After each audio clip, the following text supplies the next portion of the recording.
The crystal chandelier cast dancing shadows across the marble floor of the Pemberton Industries headquarters as Theodore Pemberton III adjusted his platinum cufflinks for the third time that evening. At 52, he had built an empire that spanned 3 continents, but tonight's charity gala held special significance. The unveiling of his latest acquisition would cement his reputation not just as a shrewd businessman, but as a patron of the arts. Before we jump back in, tell us where you're tuning in from, and if this story touches you, make sure you're subscribed, because tomorrow I've saved something extra special for you. Theodore surveyed his domain from the mezzanine level of his corporate headquarters in downtown Seattle. The building's atrium had been transformed into an opulent ballroom for the evening, complete with imported Italian marble columns and fresh orchids flown in from Thailand. Tonight's event was ostensibly a fundraiser for local arts education, but Theodore knew the real purpose was to showcase his newest trophy. The centerpiece of the evening stood majestically in the center of the polished floor. In 1925, Bösendorfer Imperial Grand, one of only 12 ever made, its ebony surface reflecting the warm glow of 100 candles. Theodore had paid $4.7 million for the instrument at a Sotheby's auction in London, outbidding 3 museums and a Russian oligarch. The piano had once belonged to a Habsburg prince and had been played by some of the greatest composers of the 20th century. Theodore descended the curved staircase with practiced confidence, his Italian leather shoes clicking against the marble steps. He wore a custom-tailored tuxedo from Savile Row, and his silver hair was perfectly styled despite the Pacific Northwest humidity. Every detail of his appearance had been meticulously planned, from his vintage Patek Philippe watch to the subtle cologne that cost more per ounce than most people earned in a day. The guests began arriving at 7 sharp. Seattle's elite filtered through the security checkpoint with practiced ease, their conversations a symphony of dropped names and casual mentions of 7-figure deals. Mayor Patricia Hartwell glided through the entrance in a shimmering gold gown, followed by tech magnate Jonathan Chen and his wife. Real estate mogul Victoria Sterling made her entrance with characteristic flair, her diamond necklace catching the light as photographers captured her arrival. Theodore positioned himself near his prized piano, ready to regale anyone who would listen with the instrument's illustrious history. He had memorized every detail of its provenance, from its creation in the Bösendorfer workshop to its journey through European aristocracy. The piano had survived 2 world wars, witnessed the rise and fall of empires, and now it belonged to him. Dr. Rebecca Morrison, the director of the Seattle Symphony, approached with a knowing smile. She was one of the few guests who might actually appreciate the piano's musical significance, rather than just its monetary value. Theodore straightened his shoulders, preparing to launch into his well-rehearsed presentation. Meanwhile, 3 floors below in the building's service corridors, Isabella Chen was methodically working her way through her evening routine. At 34, she had perfected the art of invisible efficiency that kept buildings like this running smoothly, while their occupants remained blissfully unaware of the machinery that supported their comfort. Isabella pushed her cart down the sterile hallway, her navy blue uniform crisp despite the physical demands of her job. Her black hair was pulled back in a practical ponytail, and her work shoes were chosen for comfort rather than style. She had been the night janitor at Pemberton Industries for nearly 4 years, arriving each evening at 6 to begin the methodical process of cleaning 47 floors of office space. The pay was steady, the benefits adequate, and most importantly, the schedule allowed her to be home when her daughter Sophia needed help with homework. Isabella had learned to navigate the corporate world from below, moving through spaces like a ghost, present but unseen, essential but unacknowledged. Tonight was different, though. The charity gala upstairs meant extra hours and additional pay, money that would go straight into the college fund she had been building for Sophia. Every dollar mattered in Isabella's careful budget. each shift bringing her daughter one step closer to the university education that Isabella herself had never been able to afford. Isabella had emigrated from Guatemala 15 years earlier with nothing but determination and a fierce love for her then-infant daughter. She had worked every job she could find, from restaurant dishwasher to hotel housekeeper, always with one goal in mind. Sophia would have opportunities that Isabella had never dreamed of. As Isabella cleaned the executive washrooms on the 20th floor, she could hear the distant sounds of the party above. Classical music drifted through the building's ventilation system, and she found herself humming along to melodies that stirred something deep in her memory. Music had once been her passion, her escape from the poverty that had defined her childhood in the highlands of Guatemala. Her grandmother had owned an old upright piano, a relic from better times that had somehow survived decades of hardship. Isabella had spent countless hours at that piano as a child, her small fingers finding melodies that seemed to flow directly from her heart. Her grandmother, who had once taught music in the local school, had recognized Isabella's gift and nurtured it with the patience of someone who understood that talent was a precious thing not to be wasted. But life had other plans. When Isabella was 16, her grandmother died and the piano was sold to pay for medical bills. 2 years later, Isabella found herself crossing the border with baby Sophia, leaving behind everything familiar in search of a better future. The music remained locked in her heart, emerging only in quiet moments when she thought no one was listening. Back in the atrium, Theodore was holding court near his magnificent piano, his voice carrying across the marble expanse as he described the instrument's journey from Vienna to Seattle. His audience of wealthy patrons nodded appreciatively, though Theodore suspected few of them truly understood what they were looking at. "This piano has been played by masters," Theodore declared, his hand resting possessively on the instrument's polished surface. Rachmaninoff himself performed on this very keyboard during a private concert in 1926. The sound is absolutely transcendent, though I admit I haven't had the time to learn to play myself. Senator William Hayes chuckled, swirling the champagne in his crystal flute. "Perhaps you should hire someone to play it for you, Theodore. Seems a shame to let an instrument like that sit silent." Theodore's expression shifted slightly, a hint of defensiveness creeping into his smile. "I appreciate fine craftsmanship, Senator. Not everything of value needs to be used constantly. Sometimes ownership itself is enough." The conversation continued around him, but Theodore found himself increasingly irritated by the implication that his piano was somehow incomplete without a player. He had worked his entire life to afford such luxuries, had built a business empire from nothing, and yet these people seemed to suggest that his appreciation was somehow lacking. As the evening progressed, the champagne flowed freely and the conversations grew more animated. Theodore noticed several guests gravitating toward his piano, running their fingers along its pristine surface with the reverence typically reserved for religious artifacts. The attention validated his decision to make the instrument the centerpiece of the evening. Dr. Morrison approached him again, this time with a slight frown creasing her forehead. "Theodore, this really is a remarkable instrument. But I have to ask, do you have any plans to have it played? Music isn't meant to exist in silence." Theodore felt his jaw tighten. "I think you'll find that preparing and narrating this story took us a lot of time. So if you are enjoying it, subscribe to our channel. It means a lot to us. Now back to the story. Appreciation of beauty takes many forms, Rebecca. Not everyone needs to be a performer to understand value." "Of course not," Dr. Morrison replied diplomatically, "but this particular piano has such a rich musical history. It seems almost cruel to keep it as a display piece." The comment stung more than Theodore cared to admit. He had always prided himself on his refined taste, his ability to recognize and acquire the finest things in life. The suggestion that he was somehow failing the instrument felt like a personal attack on his character. Mayor Hartwell joined their conversation, her voice bright with artificial enthusiasm. "Perhaps we could arrange for a performance sometime, Theodore.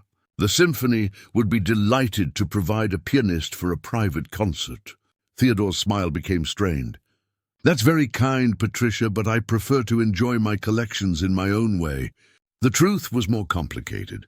Theodore had grown up in a household where culture was something to be displayed rather than experienced. His father had filled their mansion with expensive art and instruments, but the family had never actually engaged with any of it. Beauty was a commodity to be owned, not a force to be felt. As the evening wore on, Theodore found himself becoming increasingly defensive about his piano. Several more guests made comments about its musical potential, and each suggestion felt like a subtle criticism of his ownership. By 10 o'clock, he had consumed more champagne than usual and was feeling combative. The crowd had thinned somewhat, with some of the older guests beginning to make their departures. The remaining attendees had gathered around the piano, and the conversation had turned to the broader topic of arts education funding. Theodore only half listened as Dr. Morrison discussed the challenges facing young musicians in the public school system. The reality is that many talented children never get the chance to develop their abilities, Dr. Morrison was saying. Private lessons are expensive, and quality instruments are often beyond the reach of working families. We're probably losing the next generation of great musicians to economic circumstances. Theodore nodded absently, his attention focused on maintaining his balance rather than the conversation. The champagne had left him feeling both invincible and slightly unsteady, a dangerous combination for someone accustomed to being in complete control. It was at this moment that Isabella appeared at the edge of the gathering, her cleaning cart parked discreetly near the marble columns. She had been working her way through the upper floors and had finally reached the atrium level. The party was winding down, and she knew from experience that she would soon be able to begin cleaning the event space. Theodore noticed her immediately, his eyes focusing on the figure in the service uniform who stood waiting patiently at the periphery of their elegant gathering. The contrast was stark and somehow offensive to his champagne-addled sensibilities. Here was this woman, this janitor, intruding on their refined discussion of art and culture. "Excuse me," Theodore called out, his voice carrying more authority than the situation warranted. "You'll need to wait until we're finished here." Isabella nodded respectfully, accustomed to such interactions. "Of course, sir. I can come back later." But Theodore wasn't finished. The combination of alcohol and mounting frustration over the evening's piano discussions had loosened his usual restraint. "Tell me, do you know what this is?" He gestured grandly toward the Bösendorfer. Isabella glanced at the piano, recognition flickering in her eyes before she could suppress it. "It's a piano, sir." Theodore laughed, the sound harsh in the elegant space. "A piano, yes, technically correct. But this isn't just any piano. This is a 1925 Bösendorfer Imperial Grand, one of only 12 ever made. It cost me nearly $5 million. The guests around him shifted uncomfortably, sensing that Theodore was moving into dangerous territory. Dr. Morrison placed a gentle hand on his arm, but he shrugged it off. $5 million, Theodore repeated, his voice rising slightly. "More money than someone in your position would see in a lifetime. And do you know why it's worth that much?" Isabella remained silent, her hands clasped in front of her. She had learned long ago that engaging with intoxicated employers rarely ended well. "It's worth that much because it represents the pinnacle of human achievement in musical instrument craftsmanship," Theodore continued. "It's been played by masters, by artists whose names are remembered centuries after their deaths. It's a piece of history, a work of art in itself." The other guests were now openly uncomfortable, with several exchanging worried glances. Senator Hayes attempted to redirect the conversation, but Theodore was building momentum. "The problem with people today is that they don't understand true value," Theodore declared, his words slightly slurred. "They think that just because something exists, they have a right to it. They think that talent alone entitles them to access instruments like this." Isabella's expression remained neutral, but something shifted behind her eyes. Theodore, however, was too focused on his monologue to notice. Real appreciation requires understanding, requires education, requires the means to properly care for such instruments. He continued, "It's not enough to simply know how to press keys. Anyone can do that." Dr. Morrison tried again to intervene. "Theodore, perhaps we should—" "No, Rebecca, this is important," Theodore cut her off. "People need to understand that some things in life are earned, not given. This piano represents decades of success, of building something meaningful." Isabella had heard enough.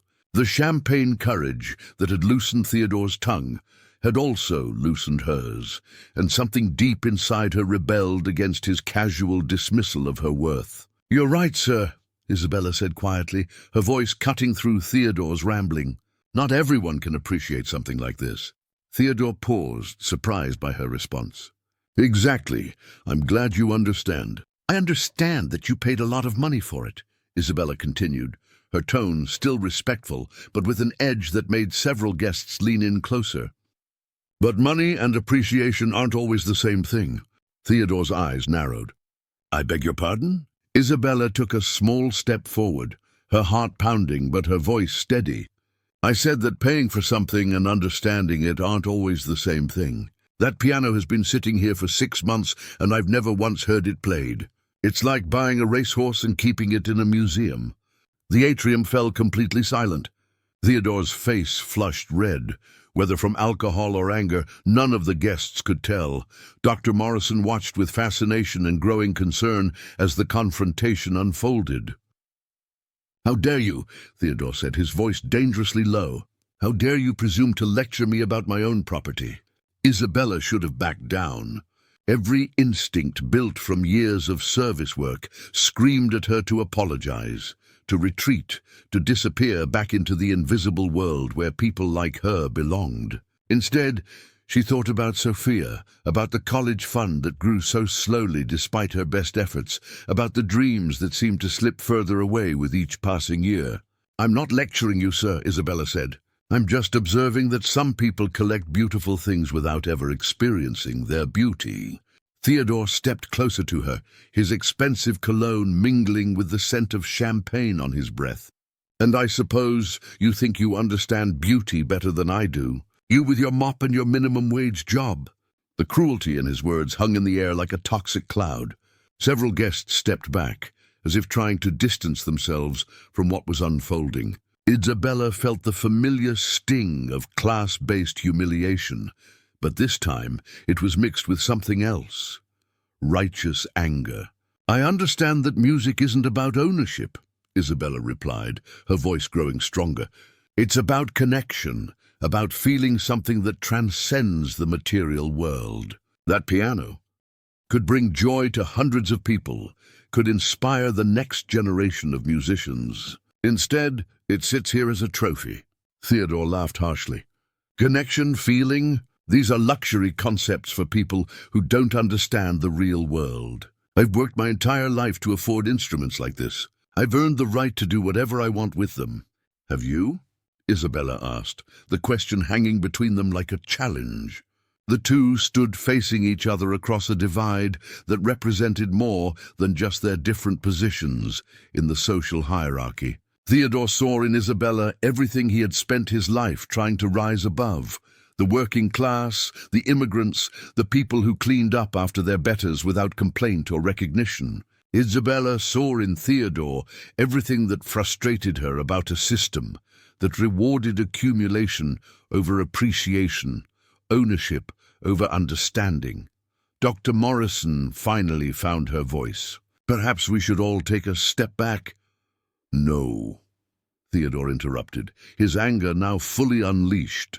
"I want to hear what our cleaning lady thinks she knows about music. Please enlighten us with your vast experience." Isabella felt the eyes of every remaining guest upon her. She could retreat now, apologize for overstepping, return to her invisible role, and hope to keep her job. Or she could stand her ground and face whatever consequences came from challenging someone with Theodore's power. She thought about Sophia, who was at home working on her college application essays, writing about her dreams of studying environmental science and finding ways to help communities like the one they had left behind in Guatemala. She thought about her grandmother's hands, guiding her fingers across piano keys that had been silenced too soon. She thought about all the music that lived locked inside her heart, unheard and unshared. "I think," Isabella said carefully, "that music belongs to anyone who can feel it. That talent doesn't care about bank accounts or social status. That the most beautiful performance can come from the most unexpected places." Theodore scoffed. Beautiful words, very poetic, but ultimately meaningless without the skill to back them up. "Skill isn't the same thing as training," Isabella countered. "And training isn't the same thing as heart." "Heart," Theodore repeated mockingly. "Another luxury concept. Tell me, do you play piano? Have you ever even touched an instrument like this?" Isabella hesitated. The honest answer would expose her, would reveal the part of her history that she had kept carefully hidden for years. But Theodore's condescending tone, his casual cruelty, his assumption that people like her were incapable of beauty or refinement, pushed her past the point of caution. "I have," she said simply. Theodore's eyebrows rose in surprise. "Really? And where exactly did you receive your musical education?" "The community center." The mockery in his voice was unmistakable, and several guests winced at his cruelty. Isabella felt her cheeks burn with embarrassment and anger, but she held her ground. "My grandmother taught me," she said, "in Guatemala. She was a music teacher before the war." Theodore's expression shifted to one of theatrical amazement. "Ah, I see. Folk music, I presume? Traditional songs around the family piano?" Isabella's hands clenched at her sides. She had reached the point where dignity mattered more than employment, where self-respect outweighed financial security. "Chopin," she said quietly. "Debussy, Bach, Rachmaninoff?" The names hung in the air like a gauntlet thrown down. Theodore's smile faltered slightly, but his arrogance quickly reasserted itself. "Ambitious repertoire for a Guatemalan folk teacher," he said, his voice dripping with skepticism. Dr. Morrison stepped forward, her professional instincts overriding her social discomfort. "Isabella, is it? What pieces did you learn?" Isabella looked at the symphony director, seeing genuine curiosity rather than mockery in her expression. "The Chopin ballades, several of the Debussy preludes, Bach's Goldberg variations, Rachmaninoff's second piano concerto." Theodore laughed outright. "Rachmaninoff's second? Do you have any idea how difficult that piece is? It's considered one of the most challenging works in the classical repertoire." "I know," Isabella said simply. The confidence in her voice was unshakable, and for the first time that evening, Theodore felt a flicker of uncertainty. But his pride and the champagne in his system pushed him forward. "Well then," Theodore said, his voice taking on a tone of dangerous generosity, "if you're so accomplished, perhaps you'd like to demonstrate your skills on my piano." The challenge hung between them like a sword suspended by a thread. Isabella realized that she had talked herself into a corner from which there was no graceful retreat. Every guest in the atrium was now watching the confrontation with rapt attention, sensing that they were witnessing something extraordinary. "I wouldn't want to presume," Isabella said, attempting to find an exit from the situation she had created. "Oh, but I insist," Theodore said, gesturing grandly toward the Bösendorfer. "You've made such confident claims about understanding music and connection. Surely you won't back down now." Isabella looked at the piano, its ebony surface gleaming under the chandeliers. She hadn't played on a real piano in over 15 years, and never on an instrument of such quality. Her fingers felt stiff from years of cleaning supplies and manual labor. Her back ached from bending over mops and vacuum cleaners. But Sophia's face appeared in her mind, along with her grandmother's voice, encouraging her to be brave, to never let others define her worth. Isabella had spent so many years making herself invisible, accepting other people's assumptions about her capabilities and her place in the world. "If you're really sure you want me to play," Isabella said, her voice steady despite the adrenaline coursing through her veins. Theodore's smile was triumphant. "Absolutely. Please, show us what you learned from your grandmother." Isabella walked slowly toward the piano, her work shoes silent on the marble floor. The guests formed a semicircle around the instrument, their expressions ranging from curiosity to concern to barely concealed anticipation of disaster. Theodore positioned himself where he could see both Isabella and his guests, ready to savor what he assumed would be an embarrassing failure that would put this presumptuous cleaning woman back in her place. Isabella reached the piano bench and paused, her hand hovering over the polished wood. The instrument was even more beautiful up close, its craftsmanship evident in every detail. She could see her reflection in the ebony surface, a working woman in a service uniform about to attempt something that could change her life forever. She thought about her daughter, probably asleep by now, trusting that her mother would continue to find ways to make their dreams possible. She thought about her grandmother's weathered hands, guiding her through scales and arpeggios on an old upright that was worth perhaps 1,000th of this magnificent instrument. Most of all, she thought about the music that had lived inside her for so many years, silent and patient, waiting for this moment of revelation. Isabella sat down on the bench and placed her hands gently on the keys, feeling their perfect weight and responsiveness. The Bösendorfer's action was like nothing she had ever experienced, each key perfectly balanced and sensitive to the slightest touch. She closed her eyes for a moment, connecting with the music that had never left her heart despite years of silence. When she opened them, she found Theodore watching her with an expression of skeptical amusement. "Any time you're ready," he said, his voice carrying just enough volume to ensure that everyone could hear his condescension. Isabella took a deep breath and began to play. The first notes of Chopin's Ballade No. 1 in G minor emerged from the piano with a crystalline clarity that seemed to transform the very air in the atrium. Isabella's fingers, stiff and uncertain at first, quickly found their memory and began to dance across the keys with increasing confidence. The melody began softly, almost tentatively, like a question being asked in the darkness. But as Isabella warmed to the instrument, her touch became more assured, and the music began to bloom with an emotional depth that none of the guests had expected. Theodore's smug smile faded as he realized that what he was hearing was not the fumbling of an amateur, but the playing of someone who truly understood the music she was performing. The ballade's complex harmonies and intricate passages flowed from Isabella's hands with a naturalness that spoke of years of serious study and genuine talent. Dr. Morrison stepped closer to the piano, her professional ear immediately recognizing not just technical competence, but musical sophistication of the highest order. Isabella's phrasing was intelligent and emotionally nuanced. Her technique, solid enough to handle Chopin's most demanding passages with apparent ease. As the piece progressed, Isabella became completely absorbed in the music, forgetting about her audience, her uniform, her precarious employment situation. She was once again the young woman who had spent hours at her grandmother's piano, lost in the magic of turning black marks on paper into living, breathing emotion. The Bösendorfer responded to her touch like a finely tuned instrument in the hands of a master craftsman.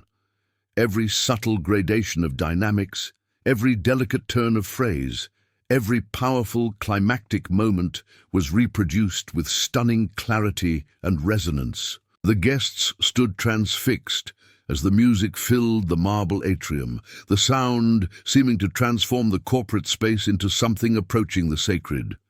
Several people found themselves holding their breath during the most delicate passages, afraid to disturb the spell that Isabella was weaving. Theodore watched in growing shock as his assumptions crumbled around him. This was not the crude attempt at music-making that he had expected to mock. This was artistry of a level that he had only heard in the world's great concert halls. His expensive piano was finally revealing its true voice, and it was being coaxed out by a woman he had dismissed as incapable of understanding beauty. Isabella reached the piece's dramatic climax, her hands flying across the keyboard with precision and passion, drawing sounds from the instrument that seemed to speak directly to the listeners' hearts. The music built to a thunderous fortissimo that filled every corner of the atrium before gradually subsiding into the gentle, melancholy conclusion. As the final notes faded into silence, Isabella sat motionless at the piano, her hands still resting on the keys. The transformation she had undergone during the performance was remarkable to witness.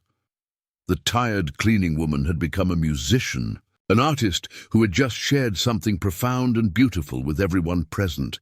The silence that followed was complete and profound. No one moved, no one spoke, no one even seemed to breathe. The music had created a moment of perfect suspension, a space where the usual rules of social hierarchy and expectation had been temporarily set aside. Dr. Morrison was the first to break the spell, her hands coming together in slow, deliberate applause that gradually built in intensity as the other guests joined in. The ovation continued for several minutes, with many of the attendees appearing genuinely moved by what they had just experienced. Theodore remained frozen in place, his mind struggling to process what had just occurred.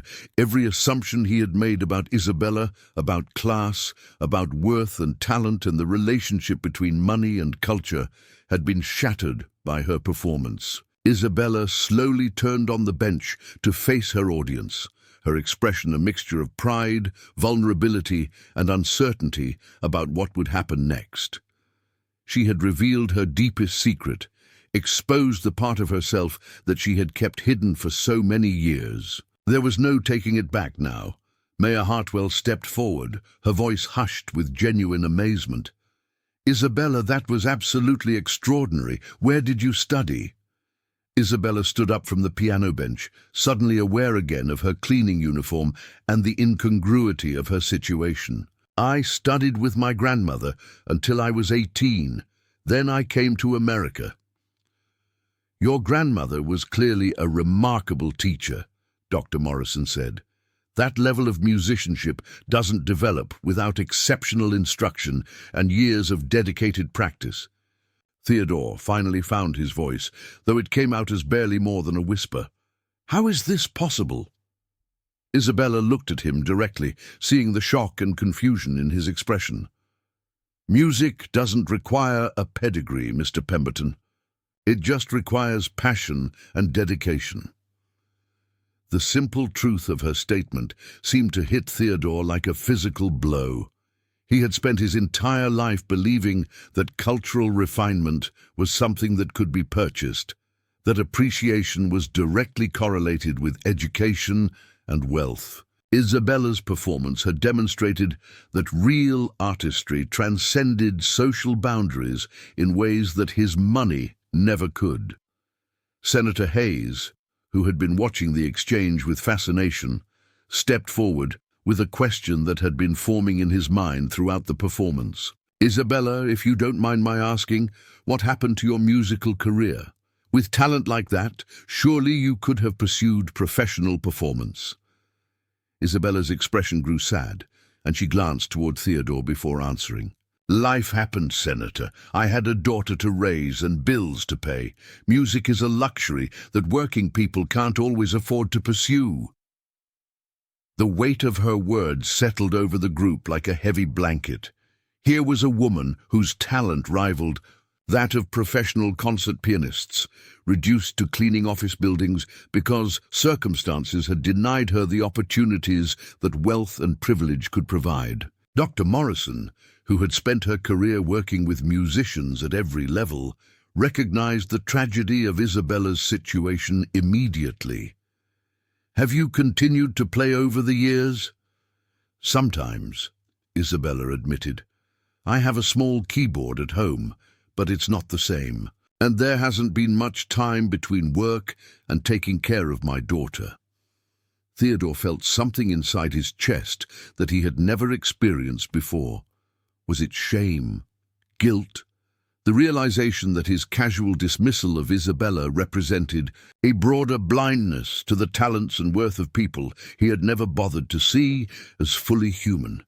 Mayor Hartwell, who was also moved by Isabella's story, asked the question that several others had been thinking. "What about your daughter? Does she share your musical ability?" Isabella's face lit up with pride.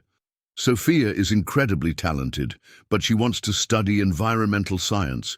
She's applying to universities now, hoping for scholarships." The word scholarships hung in the air with particular significance, given the wealth of the people surrounding Isabella. Here was a woman whose daughter was depending on the charity of others to access the education that these guests took for granted for their own children. Theodore's mind was spinning as he processed everything that had happened. His piano, his symbol of cultural superiority, had been transformed by Isabella into something genuinely transcendent. She had demonstrated a depth of musical understanding that he could never hope to achieve, regardless of how much money he spent on instruments or lessons. But more than that, Isabella's story represented everything that was wrong with his worldview. He had assumed that talent and worth were distributed according to economic status, that people in service positions were there because they lacked the ability to achieve anything better. Isabella's performance had shattered those assumptions completely. Dr. Morrison was studying Isabella with the calculating gaze of someone who recognized exceptional talent when she encountered it. "Isabella, I have to ask, would you be interested in performing with the symphony? We have several fundraising concerts coming up, and I think our audience would be deeply moved by your story and your artistry." Isabella looked stunned by the offer.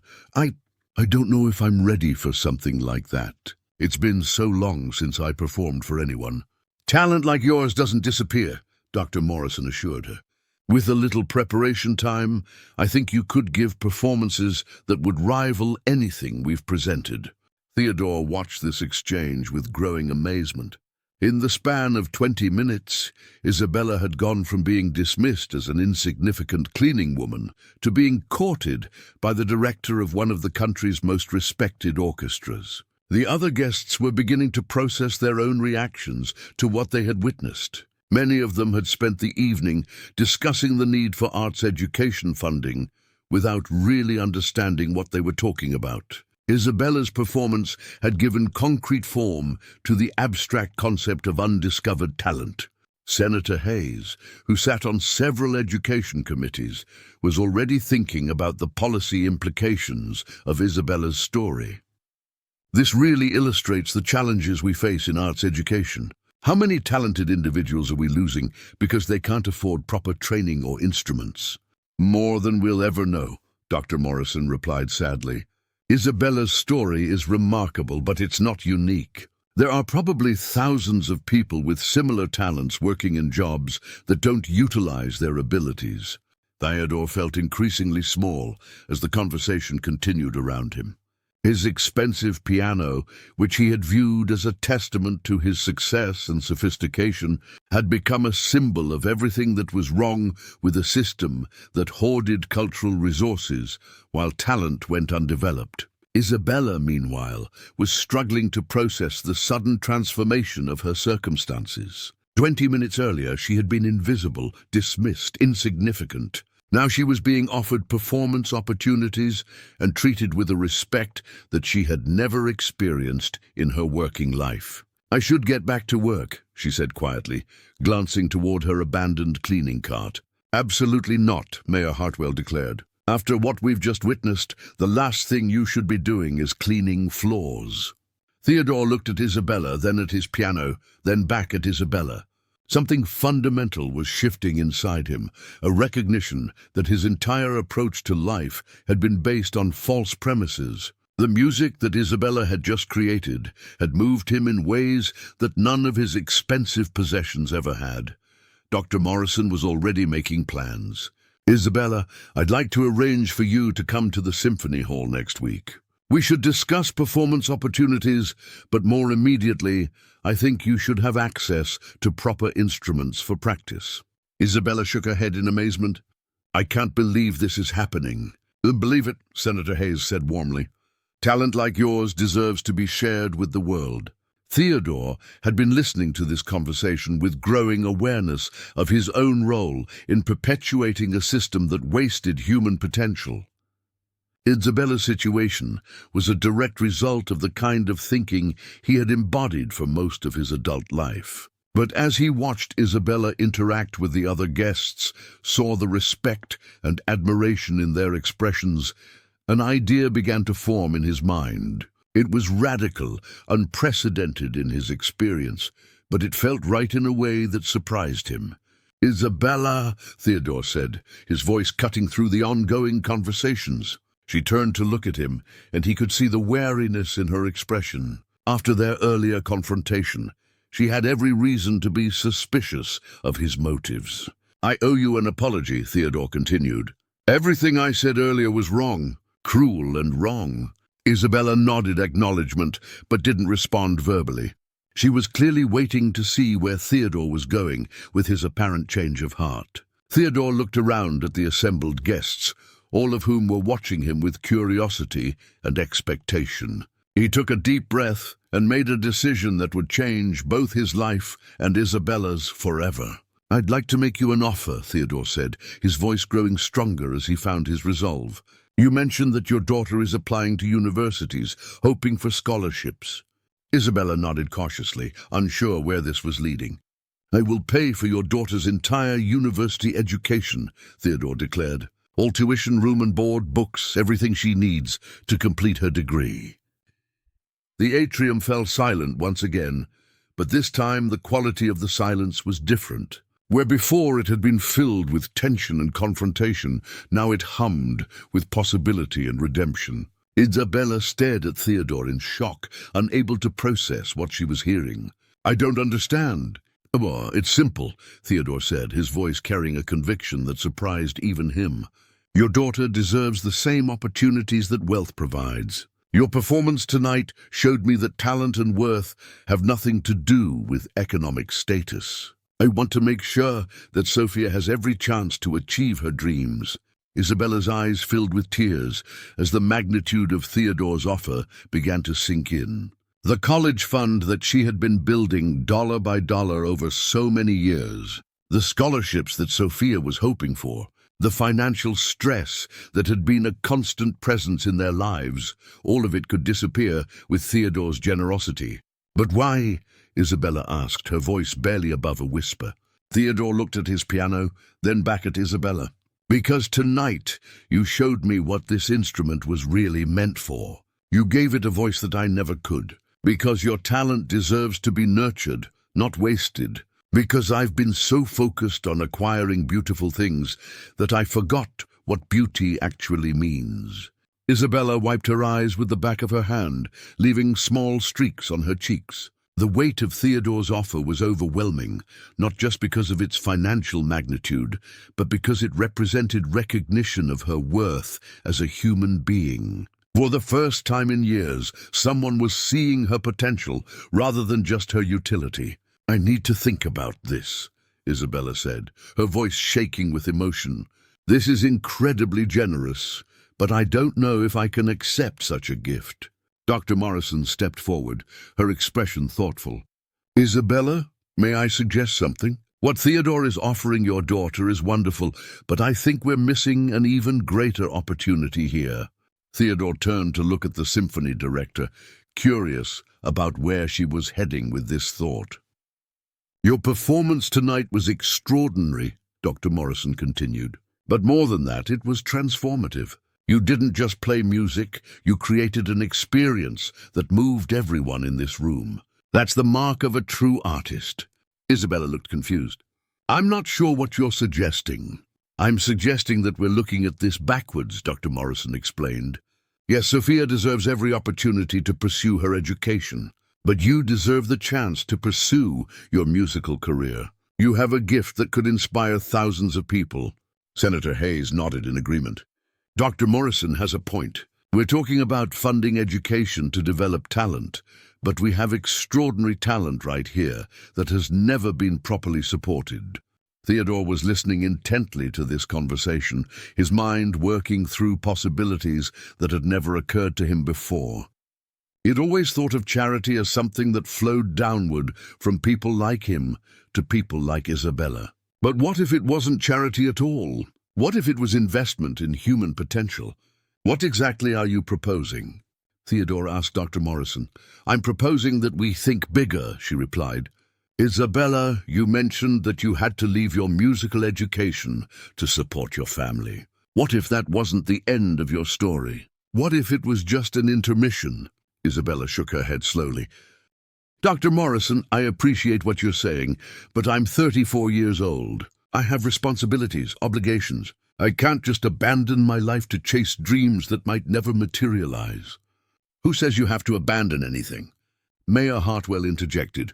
What if we found a way to support both your family's needs and your musical development? Theodore was beginning to see the outlines of something much more ambitious than his original offer. Dr. Morrison, what would it take to give Isabella the kind of musical education and support she would need to pursue a professional career? Dr. Morrison's eyes lit up as she considered the question. Honestly, with her level of natural talent and previous training, I think she could be performance-ready within a year or two. She would need intensive coaching, regular access to quality instruments, and performance opportunities to build her confidence and stage presence. And financially, Theodore pressed. A fraction of what you just offered to spend on Sophia's education, Dr. Morrison replied. Private coaching might run $30,000 to $40,000 a year. Add in instrument rental, sheet music, performance attire, and incidental expenses, and you're looking at maybe $60,000 annually. Isabella was looking back and forth between Theodore and Dr. Morrison as if they were discussing someone else's life. This is all very generous, but you're talking about turning my entire world upside down. I have a job, I have responsibilities to my daughter. What if those responsibilities included showing Sophia that it's never too late to pursue your dreams? Theodore asked quietly. The question stopped Isabella cold. She had spent so many years sacrificing her own aspirations for Sophia's benefit that she had never considered. What message that might be sending to her daughter about the value of personal fulfillment. Dr. Morrison sensed Isabella's internal struggle and decided to be more concrete in her proposals. Isabella, let me be very specific about what I'm envisioning. The symphony has a community outreach position that we've been trying to fill. The role involves teaching music to underprivileged children, organizing community concerts, and helping us develop programming that reaches audiences who don't typically attend classical performances. Isabella listened with growing interest as Dr. Morrison outlined the position. The salary wouldn't make you wealthy, but it would be significantly more than you're earning now. More importantly, the position would come with access to our instruments, our practice facilities, and coaching from our resident artists. You would be working in music while developing your own skills. Theodore could see the wheels turning in Isabella's mind as she processed this possibility. And my daughter's education? That offer stands regardless, Theodore said firmly. Sophia's future shouldn't depend on any decision you make about your own career. She deserves those opportunities based on her own merit and potential. Isabella sat down on the piano bench, overwhelmed by the rapid transformation of her circumstances. 2 hours ago, she had been invisible, scrubbing floors and emptying trash cans. Now she was being offered opportunities that would fundamentally change both her life and her daughter's. I don't understand why you're all being so kind to me, Isabella said, her voice small and uncertain. Senator Hayes, who had been quiet for several minutes, stepped forward with an expression of genuine warmth. Isabella, kindness isn't the right word for what's happening here. This is recognition. Recognition of talent, of worth, of potential that was always there but never properly acknowledged. Dr. Morrison nodded in agreement. In the music world, we talk a lot about discovering new talent. But the truth is, talent isn't usually hidden because it doesn't exist. It's hidden because circumstances haven't allowed it to be seen and developed. Theodore was having his own moment of recognition as he listened to this conversation. His entire worldview had been built on the assumption that success was primarily a matter of individual effort and merit, with those at the top of the social hierarchy having earned their positions through superior ability and hard work. Isabella's story was forcing him to confront the role that opportunity and circumstance played in determining outcomes. "Isabella," Theodore said, his voice carrying a sincerity that surprised even him, "I spent this entire evening lecturing people about the value of art and culture, but I never understood what those words actually meant until I heard you play. You've shown me that everything I thought I knew about worth and talent was wrong." Isabella looked at Theodore with a mixture of gratitude and wariness. She had experienced enough disappointment in her life to be cautious about sudden reversals of fortune, especially those that seemed too good to be true. "What happens if I'm not as good as you think I am?" Isabella asked. "What if I can't live up to these expectations?" Dr. Morrison smiled warmly. "Isabella, expectations are something we place on ourselves, not something others can impose on us. Your performance tonight wasn't good because it met some external standard. It was beautiful because it came from your heart and spoke to ours." The other guests, who had been listening to this conversation with fascination, began to add their own voices of support and encouragement. Mayor Hartwell spoke about the city's commitment to supporting arts education and cultural development.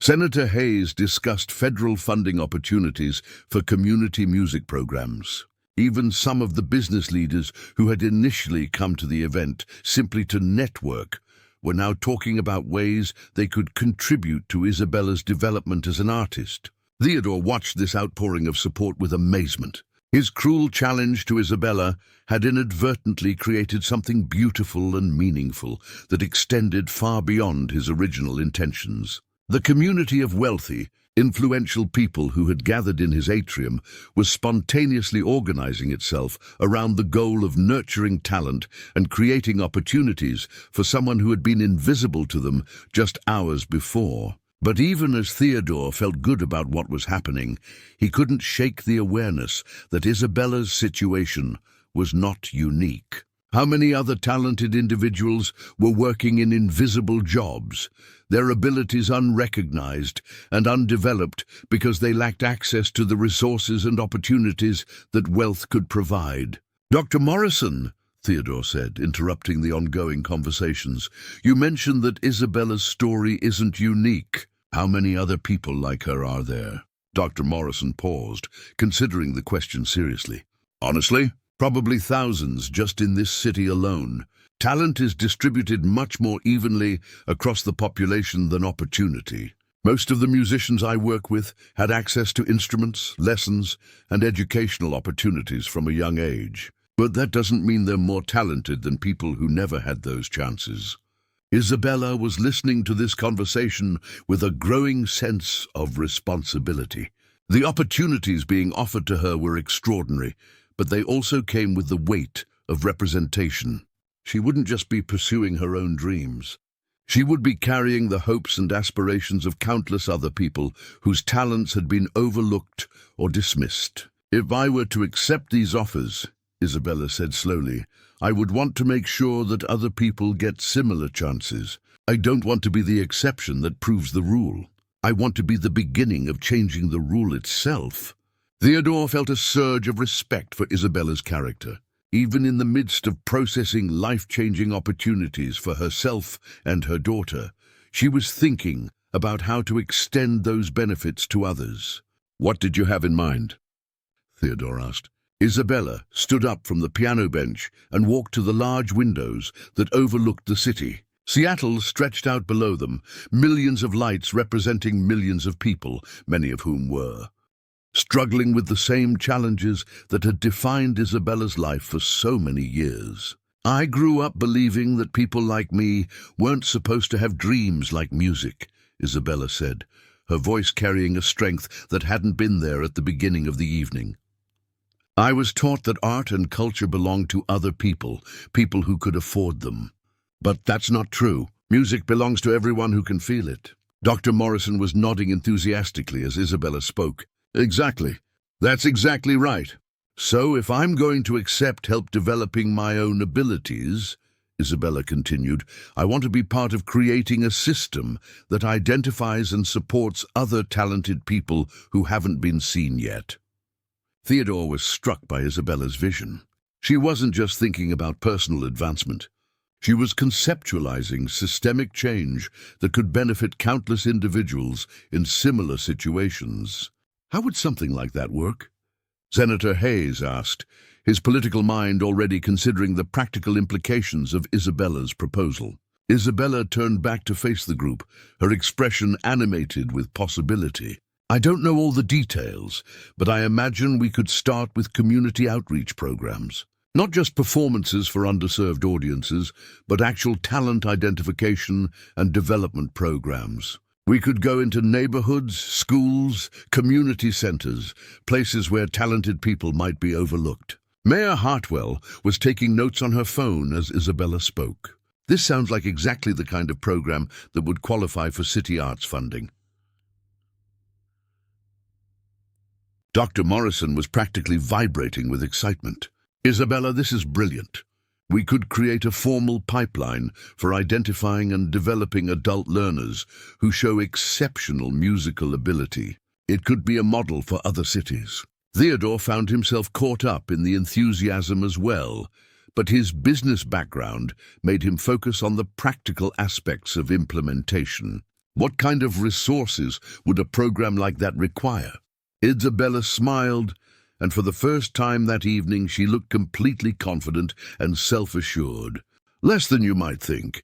Music doesn't require expensive equipment or elaborate facilities. It requires instruments, instruction, and opportunity. Most importantly, it requires people who believe that talent exists everywhere and deserves to be nurtured regardless of economic circumstances.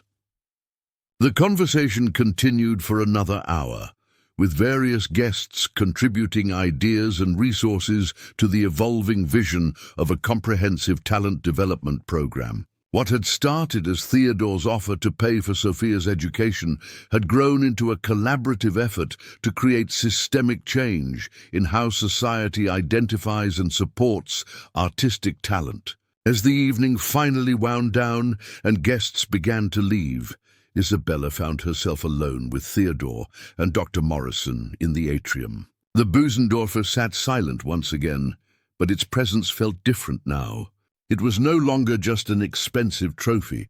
It had become the catalyst for something meaningful. Isabella, Theodore said, his voice carrying a humility that would have been unimaginable at the beginning of the evening.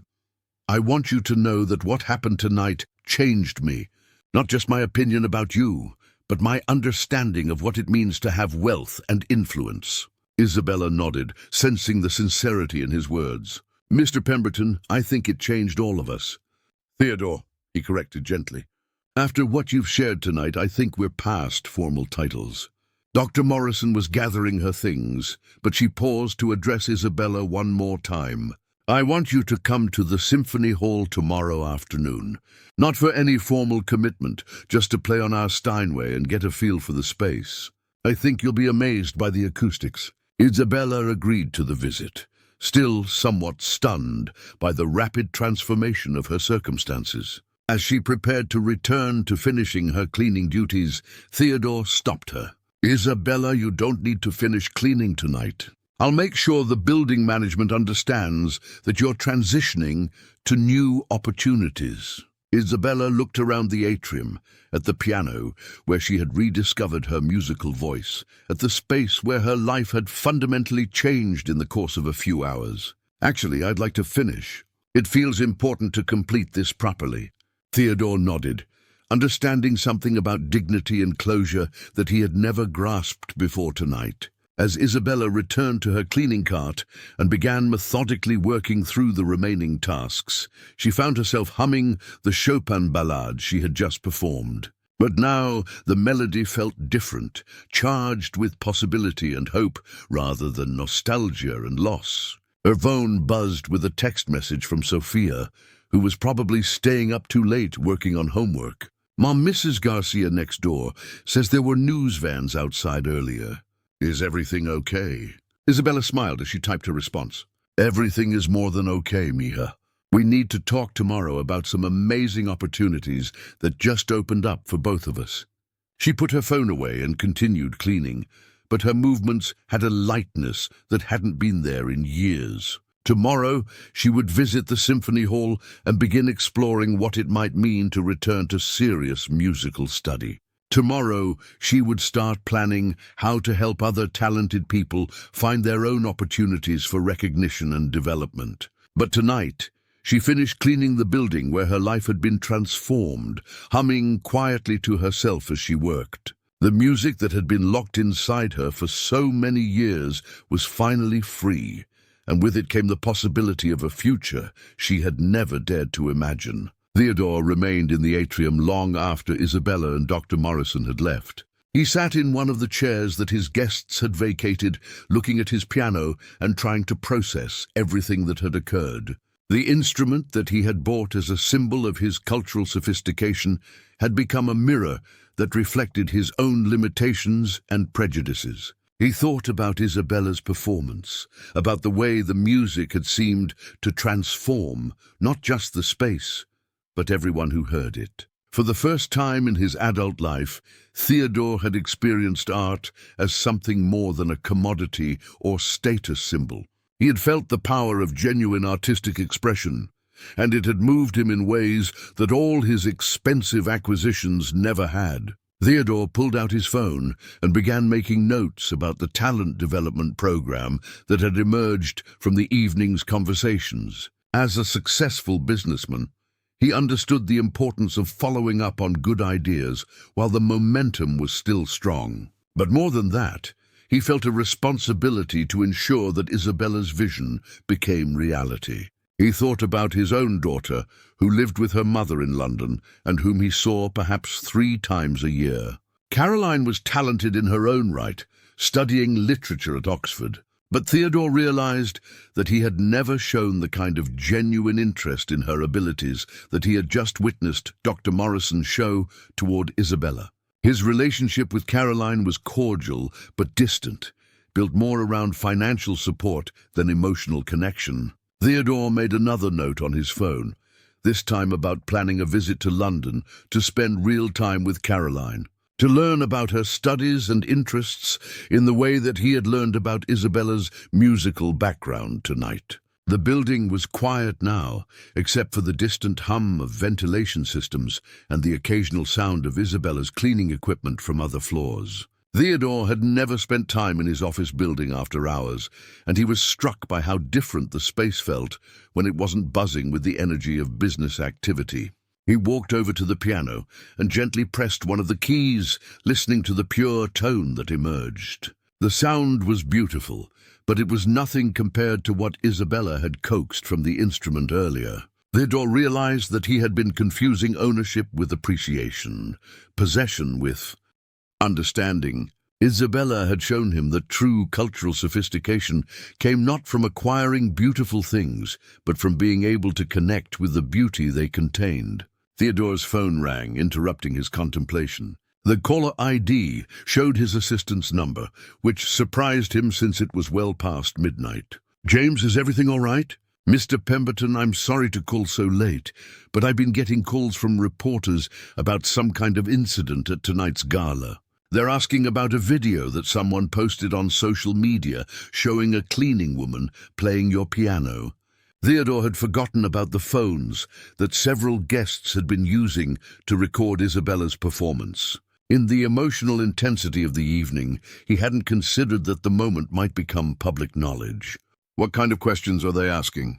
"They want to know if the video is authentic, who the woman is, what your response has been." One reporter said something about this being a Cinderella story and wanted to know if you were planning any kind of follow-up. Theodore considered his response carefully. Isabella's privacy needed to be protected, but he also recognized that public interest in her story could potentially help generate support for the broader talent development program they had discussed. James, please prepare a statement saying that we're exploring ways to better support artistic talent in our community, but that we're not commenting on specific individuals without their consent. And please make sure that any media requests are directed to Dr. Rebecca Morrison at the Symphony, as well as to me. After ending the call, Theodore realized that Isabella's transformation from invisible cleaning woman to recognized artist was about to become very public very quickly. The implications of that exposure could be both positive and challenging for someone who had spent so many years maintaining privacy and anonymity. Theodore made one more note on his phone, this time about the need to provide Isabella with professional support in handling media attention and public relations. The last thing he wanted was for her newfound opportunities to become overwhelming or invasive. As Theodore finally prepared to leave the building, he took one last look at the Bösendorfer. Tomorrow, he would call Dr. Morrison to discuss donating the instrument to the symphony, where it could be played regularly by gifted musicians rather than sitting silent as a decoration. Isabella had shown him that beauty was meant to be shared, not hoarded. Theodore turned off the lights in the atrium and headed toward the elevator, already planning the phone calls he would make in the morning to begin implementing the ambitious vision that had emerged from the evening's unexpected events. For the first time in years, he felt excited about using his resources for something more meaningful than acquisition or display. Meanwhile, on the 10th floor, Isabella was finishing the last of her cleaning tasks for the evening. She had saved the executive offices for last, moving methodically through spaces that belonged to people who earned more in a month than she typically made in a year. But tonight, those disparities felt less fixed, less permanent than they had just a few hours earlier. Isabella entered Theodore's private office, with its floor-to-ceiling windows offering a panoramic view of Seattle's skyline. The space was elegant but impersonal, filled with expensive furniture and art that seemed chosen more for their investment value than for any emotional connection. Isabella found herself wondering what Theodore's life was actually like beyond the wealth and status, whether he had close relationships or personal passions that brought him joy. As she dusted Theodore's desk, Isabella noticed a framed photograph that she had never really looked at before during her previous cleaning visits. It showed Theodore with a young woman who shared his coloring and facial structure, presumably his daughter. Both of them were smiling, but their body language suggested a certain formality even in this family moment. Isabella thought about Sophia, probably asleep now in their small apartment, completely unaware that her future had been transformed tonight. Tomorrow, Isabella would have to find a way to explain to her daughter that college was no longer a financial worry, that doors were opening that had seemed permanently closed. But she would also have to help Sophia understand that these opportunities came with responsibilities and expectations. Isabella finished cleaning Theodore's office and gathered her supplies for the final time in this building. Tomorrow, she would begin a completely different kind of work, using her musical abilities to teach and inspire rather than her physical labor to clean and maintain. The transition felt surreal, like stepping from one life into another without any bridge between them. As Isabella rode the service elevator down to the ground floor, she found herself thinking about her grandmother, who had died never knowing whether the musical foundation she had given Isabella would ever find expression in the world. Tonight, finally, that foundation had supported something beautiful and meaningful. Isabella felt a sense of completion, as if a circle that had been broken 15 years ago was finally closing. Isabella signed out with the building's security guard, who nodded at her with his usual polite disinterest. He had no idea that the woman leaving his building tonight was different from the one who had entered it hours earlier. To him, Isabella was still just the efficient, invisible cleaning woman who did her job without causing trouble. But Isabella knew that invisibility was no longer her defining characteristic. Tomorrow she would walk into the symphony hall as a recognized artist, someone whose talent was valued and whose potential was being actively supported. The transformation was so complete and so rapid that Isabella wasn't entirely sure she believed it yet. As Isabella walked to the bus stop for what might be her last commute from this building, she looked back at the towering structure where her life had changed forever. The windows on the upper floors were mostly dark now, but she could see light still glowing in the atrium where Theodore's piano sat waiting for its next player. Isabella boarded the late-night bus and found a seat near the window. As the city passed by outside, she began mentally preparing for the conversation she would have with Sophia in the morning, trying to find words to explain that their struggle for financial security was over, that dreams they had barely dared to voice were suddenly within reach. But more than that, Isabella was beginning to understand that her story was no longer just about her own transformation. The program she had envisioned to identify and support other overlooked talents would require her to become a spokesperson, a symbol, a bridge between the world of wealth and privilege and the world of hidden potential. It was a responsibility that felt both exciting and daunting.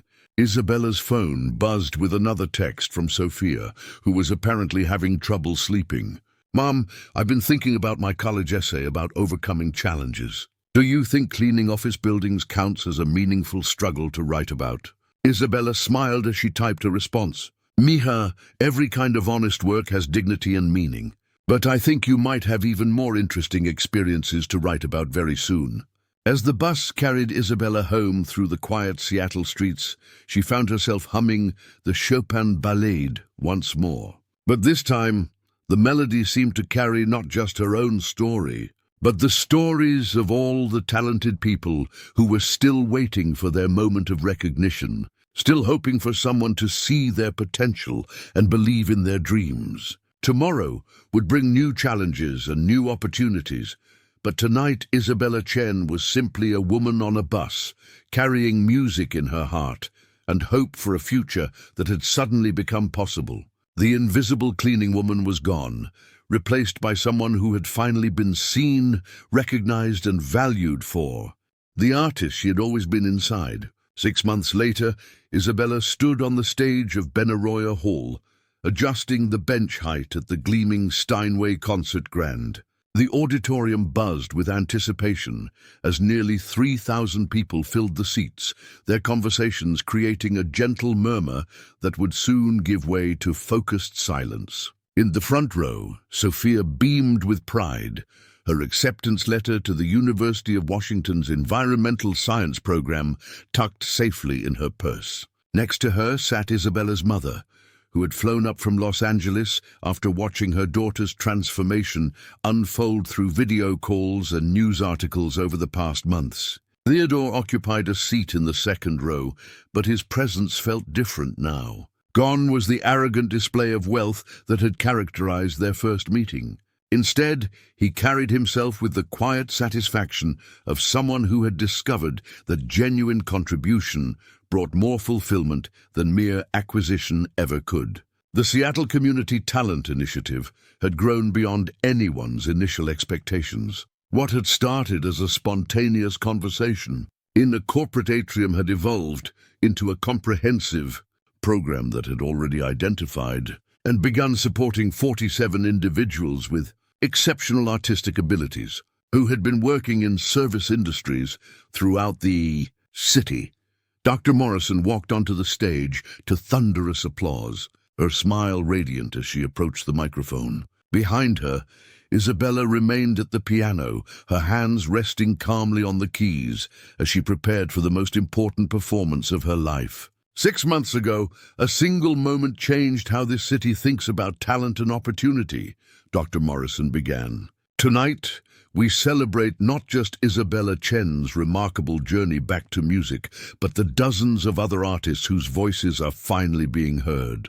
Isabella closed her eyes and let Dr. Morrison's words wash over her as she prepared mentally for the piece she had chosen. Rachmaninoff's Piano Concerto No. 2 in C minor, the same work she had mentioned that first night when Theodore had dismissed her claims about classical training. Tonight, she would perform it with the full Seattle Symphony, a dream she had abandoned 15 years ago, finally coming to fruition. The applause for Dr. Morrison's introduction grew louder, and Isabella opened her eyes to see the conductor, Maestro Williams, approaching with his baton. The orchestra members, many of whom had become her friends and mentors over the past months, settled into position with their instruments ready. As the audience quieted, Isabella thought about the journey that had brought her to this moment. The intensive coaching sessions with Dr. Morrison, the countless hours of practice on instruments she could finally access without restriction, the gradual rebuilding of technical skills that had lain dormant for so long. But more than the musical preparation, she reflected on the personal transformation that had occurred. The first movement began with the orchestra's dramatic opening, the familiar chords filling the concert hall with their brooding intensity. Isabella waited for her entrance, feeling the music build toward the moment when her voice would join the orchestral conversation. When the time came, her fingers found the keys with perfect precision, the years of separation melting away as if they had never existed. The piano sang under her touch, each phrase flowing naturally into the next, as Isabella poured 15 years of suppressed musical expression into every note. The concerto's technical demands, which had once seemed insurmountable during her student days, now felt like a natural extension of her emotional vocabulary.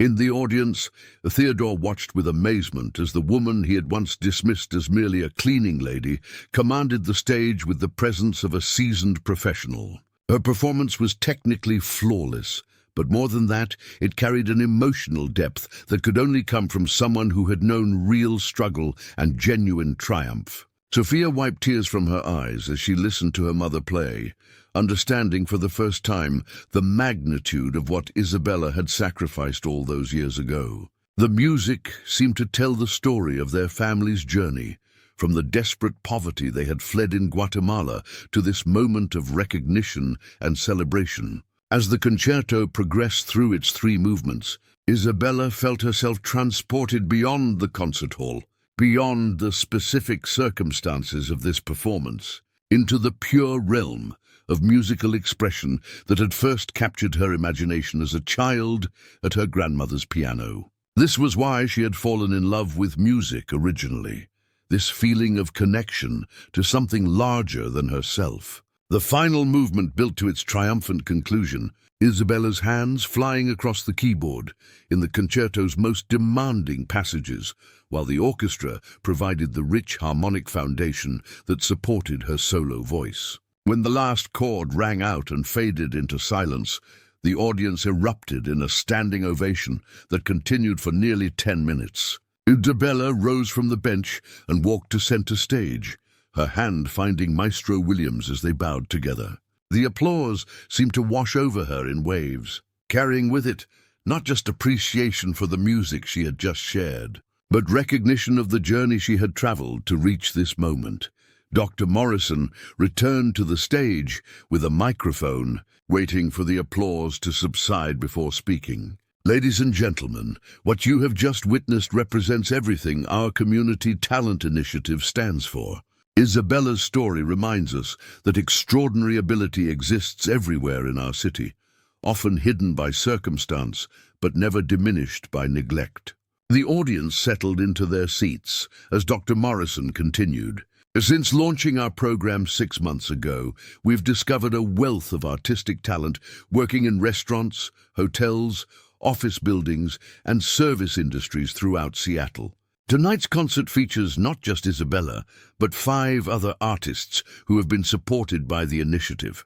Isabella left the stage as the next performer, Marcus Rodriguez, took his place with a violin that had been donated by one of the program's supporters. Marcus, who had been working as a hotel maintenance worker while harboring dreams of professional music performance, played a haunting rendition of Barber's violin concerto that left the audience spellbound. Following Marcus came Patricia Williams, a former hospital custodian whose operatic soprano had been developed through the program's vocal coaching component. Her performance of Visidarte from Puccini's Tosca brought several audience members to tears with its emotional power and technical brilliance.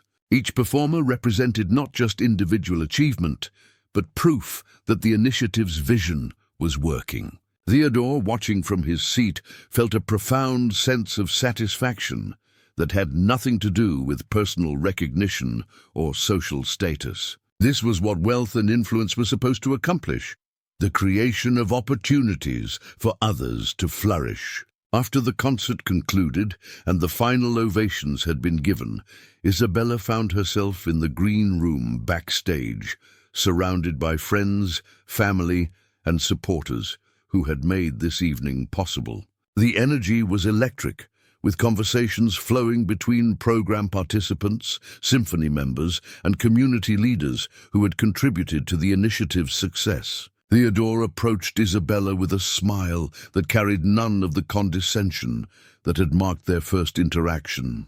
"Isabella, that was extraordinary. Your grandmother would have been so proud." Isabella embraced Theodore warmly, their relationship having evolved into genuine friendship over the months of working together on the program. "Thank you, Theodore, for everything you've made possible, not just for me, but for all of us." Dr. Morrison joined their conversation, her face glowing with the satisfaction of seeing her vision realized. "Isabella, I have news that I think you'll want to hear. The National Endowment for the Arts has approved our grant application. We're going to be able to expand the Community Talent Initiative to 12 more cities over the next 3 years. Isabella felt a surge of excitement that rivaled what she had experienced during her performance. The program that had emerged from that confrontational night in Theodore's atrium was about to become a national model for identifying and developing overlooked artistic talent. Sophia approached her mother, still radiant from the concert experience. "Mum, I've been thinking about something. I know I'm going to study environmental science, but I wonder if there's a way to combine that with music education. Maybe I could help develop programs that use music to teach children about environmental awareness." Isabella hugged her daughter, amazed by the young woman's creativity and vision.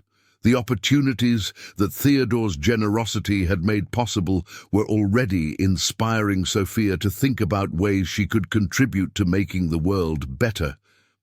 As the evening wound down and the various groups began to disperse, Isabella found herself alone with Theodore and Dr. Morrison in the quiet backstage area.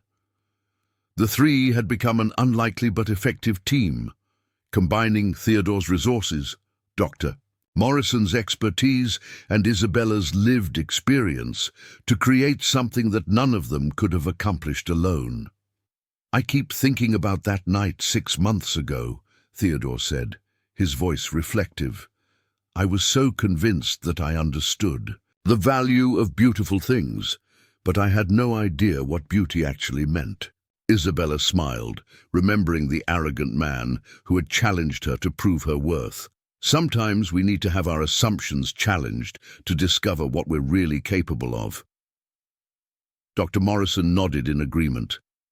The beauty of tonight wasn't just in the individual performances. It was in seeing what becomes possible when we recognize that talent exists everywhere and commit to nurturing it regardless of circumstance. As they prepared to leave the concert hall, Isabella took one last look at the stage where she had just fulfilled a dream she had abandoned 15 years earlier. But more than personal achievement, tonight represented hope for countless other people who were still waiting for their moment of recognition, still believing in possibilities that seemed impossibly distant. The Community Talent Initiative had proven that those possibilities were real, that systematic change was achievable, and that the combination of recognition, resources, and determination could transform not just individual lives, but entire communities' understanding of where talent lived and how it should be supported. Isabella walked out of Benaroya Hall into the Seattle evening, her family and friends around her, knowing that tomorrow would bring new challenges and new opportunities to expand the program's reach. But tonight had been perfect, a celebration. of everything that music could accomplish when it was finally allowed to flourish. The woman who had once cleaned office buildings in invisible silence had become a voice for the voiceless, an artist whose story would inspire others to pursue their own dreams, regardless of the obstacles they faced. And in a city that had learned to see talent in unexpected places, that voice would continue to resonate long after the final notes had faded into silence. Up next, you've got two more standout stories right on your screen. If this one hit the mark, you won't want to pass these up. Just click and check them out.